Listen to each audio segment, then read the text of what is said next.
I have a pretty long history with BioWare's games. I love basically everything they put out up until Mass Effect Andromeda, which I never really got around to playing. There were some less than stellar games in the mix there, but even the more disappointing ones were still pretty good on the whole, and the rest included some of my favorite things to ever be put on a computer screen. The Baldur's Gate series is one that obviously has a bit of a reputation as a classic. I've tried to get into them before, but somehow always ended up just sort of bouncing off. Most of the time it was because I got to a particularly frustrating bit of the game, put it down for a bit, and then when I came back, wanted to start fresh with a new character, different class, or try some different party members. And, repeat. But with the news that Baldur's Gate 3 was coming out, and being put in the hands of a company with a fair amount of success making RPGs lately, I got pretty excited and decided to finally knuckle down and finish the damn thing. And I enjoyed it. A lot. Certainly a lot more than I expected to. And I wanted to talk a bit about what made these games a big deal back when they came out, and more importantly, why they're still worth going back to now. Oh, also, some amount of spoilers ahead for a 20-year-old series, so beware. If you're familiar with the series, you know that what you're looking at right now is not Baldur's Gate. What you're looking at is a game released a year earlier, Descent to Undermountain. Incidentally, this game was developed and published by Interplay, the company responsible for Fallout, and who later published Baldur's Gate itself. This is more or less what games built around Dungeons & Dragons looked like for more than a decade up to this point. First-person dungeon crawlers with mechanics, items, and monsters taken from AD&D rulebooks. Not a whole lot of plot other than a monster is doing a bad thing, go into this hole into the ground, and do adventuring stuff. Characters are just a portrait slapped on top of a stat sheet and inventory, a vehicle for fighting monsters and exploring dungeons, nothing more. Undermountain itself is a bit different, in that it has some action elements rather than being a more traditional turn-based game like most of its own predecessors, but I thought it would be the best example given it came out only a year before BG1. I also want to point out that I don't have anything against dungeon crawling. Dungeon crawling's fun, fighting monsters and finding loot is fun, but the limited scope of what D&D games were about is kind of important for context. It's important to remember that this is what they look like before Baldur's Gate. There, historical context given, now we can do what we came here to do. Released in December of 1998, the original Baldur's Gate clearly learned a lot from Fallout, which had come out a year and change earlier. It's a top-down isometric RPG where you control a party of up to 6 characters, and we'll get to those in a bit, to explore a large, open, fairly complex world based on the D&D setting of Faerun. I don't have any idea how to pronounce that, please don't yell at me. And specifically the Sword Coast and the area around the titular city of Baldur's Gate. The plot is, while not the most complex, a vast improvement in comparison to older games. You are nameless player character man, an orphan taken into Candlekeep, a sort of excessively heavily fortified university, with not a lot of information on where exactly you come from. Of course, plot happens, and to begin the game, Gorion, the PC's foster father and a powerful wizard, tells you that something's gone wrong, and for reasons that he absolutely doesn't have time to get into right now, you need to grab your gear and follow him somewhere. Oh, also, if you walk into the wrong door while wandering the tutorial zone, you meet an assassin who will try and stab you to death. Might have something to do with it. So, together, you and Gorion leave the mostly safe halls of Candlekeep, and almost immediately some spooky gets in armor show up. And, well, things go poorly. After running for your life, the game deposits you in basically the middle of nowhere. As a side note that I always find really funny, you're actually only like 10 feet from where the earlier cutscene was held. It's like you casually jogged away for about 10 seconds and thought, yeah, that's good, time for a lie down. Just look at it, the big stone circles are right there. Anyway, now without a guide and accompanied by Imoen, a childhood friend and troublemaker who couldn't resist sneaking after the PC and Gorion, you find yourself in a dangerous region full of all sorts of problems. There's a great deal of instability in the area, bandits are everywhere, people are worried about a potential invasion, and there's an iron shortage going on. With only a small bit of direction, Gorion told you about some old friends of his to seek out should anything suitably dramatic happen, you're left to sort shit out best you can. The rest of the game is essentially that, A series of links in a chain carrying you all over the map, with plenty of opportunities for side quests and exploration along the way. At certain points, you'll also get some very good narration about strange and somewhat ominous dreams that suggest something sinister surrounding you. Dawn is especially cruel this morning. You awake with the realization that you have not been living some horrible dream. Ambushed, you saw Gorion cut down before your eyes, and even his powerful magic could not stop the onslaught. It was his wish that you flee, but that does not remove the feeling of helplessness that now overwhelms you. Hand over your ward, the armored fiend had said. He was after you and you alone, but why? If only Gorion had given some clue. But now you are alone and lost. Candlekeep is near, but you will find no quarter there. The readers pay for their serenity with rather draconian entry rules, and without Gorion's influence, their doors will remain closed. You will not last long on your own with your meager equipment. Perhaps you can get some help from the friends Gorion mentioned, the ones at the Friendly Arm. This continues until you're once again face to face with Sarevok, the man who killed your foster father and who reveals himself, along with you, to be children of the now dead god of murder. Then you stab him, or fireball him. You get the idea. Huzzah! The first Baldur's Gate is okay. There's a lot of fun quests both in the main story and scattered over the map. Battles are somewhat tactical, although low character health early on means a good portion of them will involve giving everybody a ranged weapon and hoping they kill any enemy before they can get close. Also, in old D&D fashion, it's really easy to have characters immediately taken out of a fight or killed outright by a single bad saving throw. Let an enemy caster get off a single spell and you may lose control of your entire party.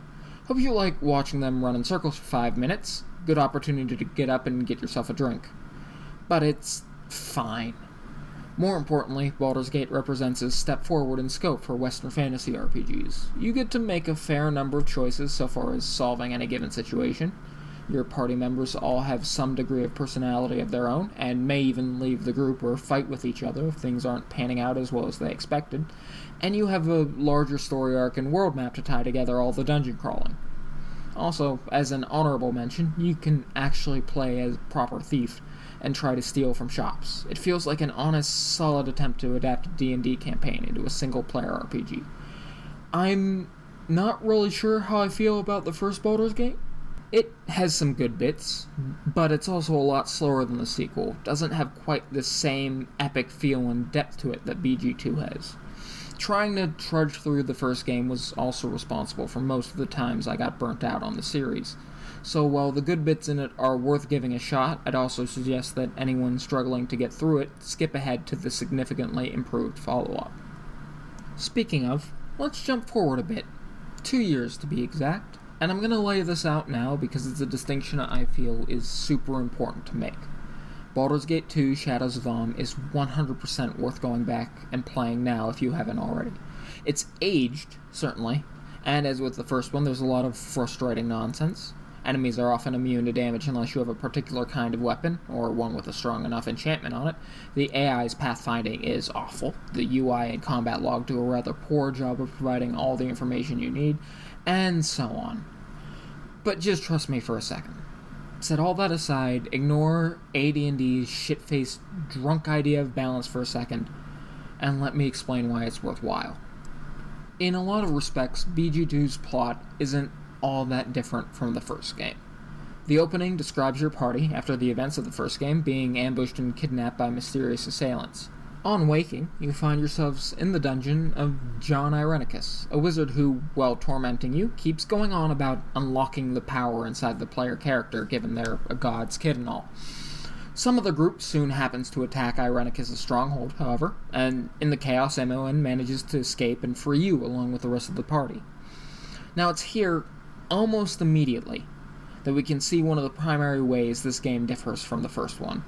Imoen, like most of the rest of the cast from BG1, was a fun if pretty basic character in the first game. She was just a cheerful troublemaker, a friend who was happy to be along for the adventure. A few lines of dialogue here at the beginning of this game make it clear that she's been through the same sort of torture you have, and is somewhat traumatized by it. As you make your escape with what's left of your party, she's constantly commenting on the horrors you find inside the rest of the dungeon. And she's just an example. I won't say it's true of every potential party member in the game, as I've not used all of them that much, but there's a texture to most of the companions here that they didn't really have before. Imoen has her trauma, Jaheira has to cope with the loss of her husband, whose mutilated body you find during the escape. Vikanya, who I think is a rare, at least decent example of how to do an evil character, has a lot of perfectly understandable reasons for viewing the world as a dangerous place where weakness gets you murdered. Yoshimo clearly has some sort of history and motives of his own, and so on. They're not all perfectly written, and obviously people will have different tastes about which ones they like and which ones they find get on their nerves, but this game gives a lot more room for them to grow and make an impact on you. Even the ones that aren't meant to be particularly complex get enough personality and dialogue to be both likable and memorable. In any case, after a bit of a dungeon crawl, which, while mechanically a bit tedious, does serve an important narrative purpose in building up the sense of mystery and threat around the game's main villain, you emerge on the surface to find yourself in the middle of a city, and Irenicus himself busy fighting off seemingly endless waves of wizards attempting to enforce the peace. Eventually, both he and Imoen are taken into custody and teleported off somewhere. It doesn't take much asking around to discover that these figures are the cowed wizards, and that they strictly control the use of magic around these parts, which is the reason they hauled off both the baddie and Imoen. From there, you're approached by a stranger by the name of Galen Bale, who offers you assistance in tracking them down in return for an obscene amount of money, which, naturally, you'll have to go do some adventuring for. Now, this is a nice touch as far as the pacing of the game goes, and I feel it's worth commenting a bit on. The pacing of any RPG with a mostly open world is always a bit of a delicate thing, and as simple a contrivance as it is, this bit of story gives you an excellent opportunity to go out and explore the world, get some side quests in without feeling like you're neglecting the main story and all the important bits. Yes, tracking down Irenicus and Imoen is important, but there's not too much reason given to the PC to believe it's urgent. Moreover, what you just saw from Irenicus and that Zerg rush of wizards is something you're not at all prepared for at your current strength. So, even once you've got the gold to pay Galen, it's not at all unreasonable to take on one or two more quests for a few extra levels and the money to buy some of the better magic weapons available. I won't go into detail here about all the side quests you can find, but the game gives you plenty of directions where to look, and most of the quests involve some dungeon crawling and a potential party member of some sort.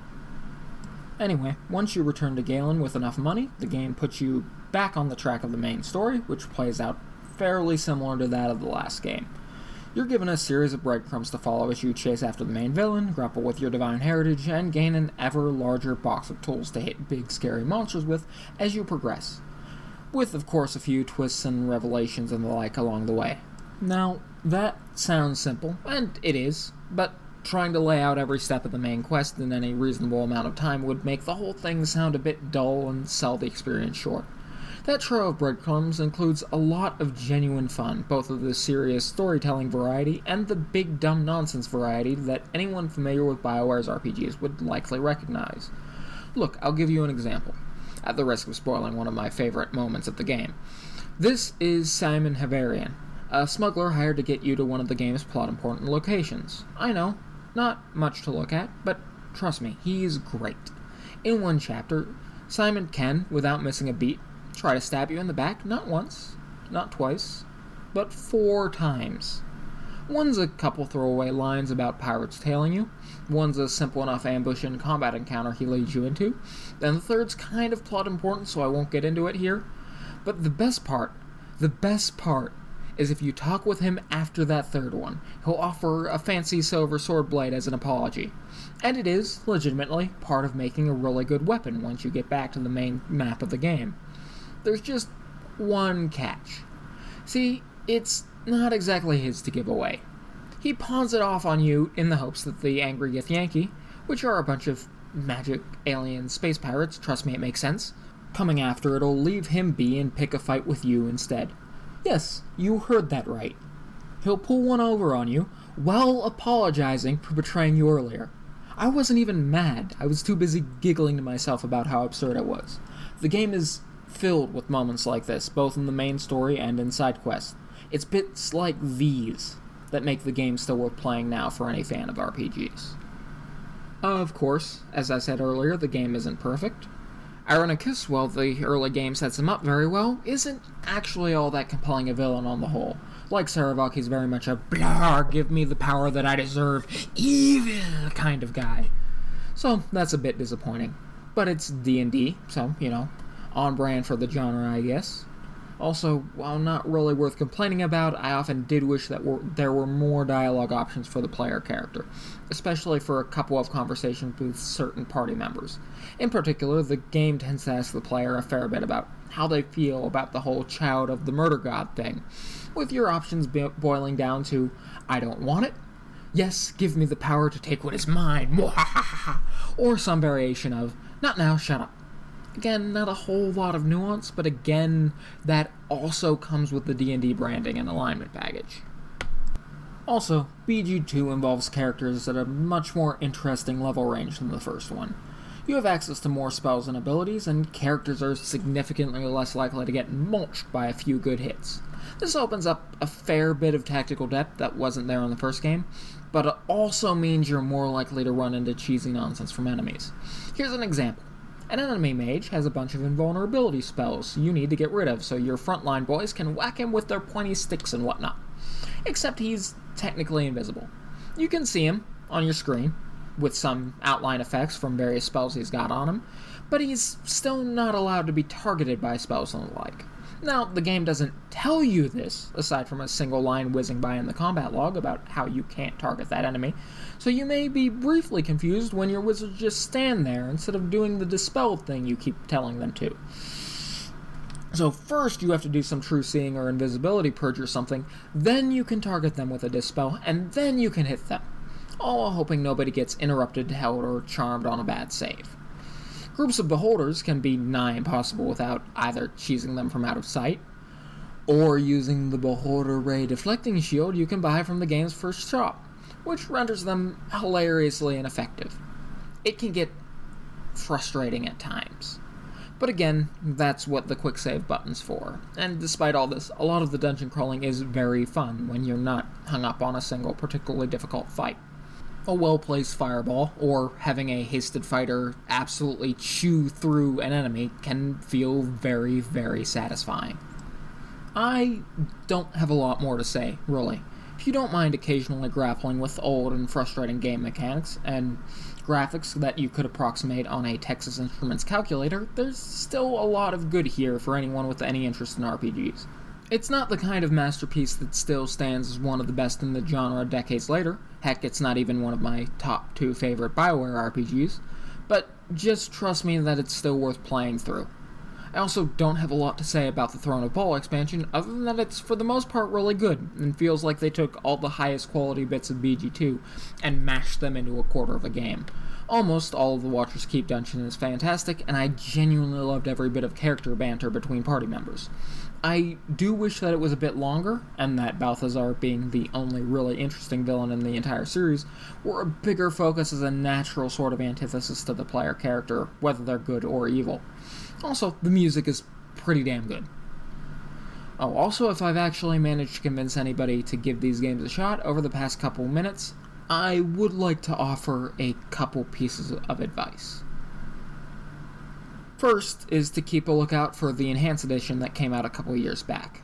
I didn't play it myself, as I already owned the originals off GOG when it released, but if you can nab it for cheap, it does offer a number of visual and quality of life improvements along with a few bits of new content. The second suggestion is to look up some guides on building characters, as the second edition of D&D isn't super intuitive. For example, there's not much, if any, change in stat bonuses or penalties between, say, 7 and 14 or so in most stats, and multiclassing isn't always straightforward.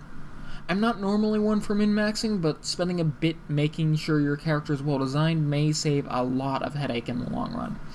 Also, I didn't know this until my last run-through, but there's an option in the AI scripts menu to have your thieves always checking for traps when not doing anything else. It makes dungeon crawling a lot smoother. And that's about it. Cheers, and thanks for watching.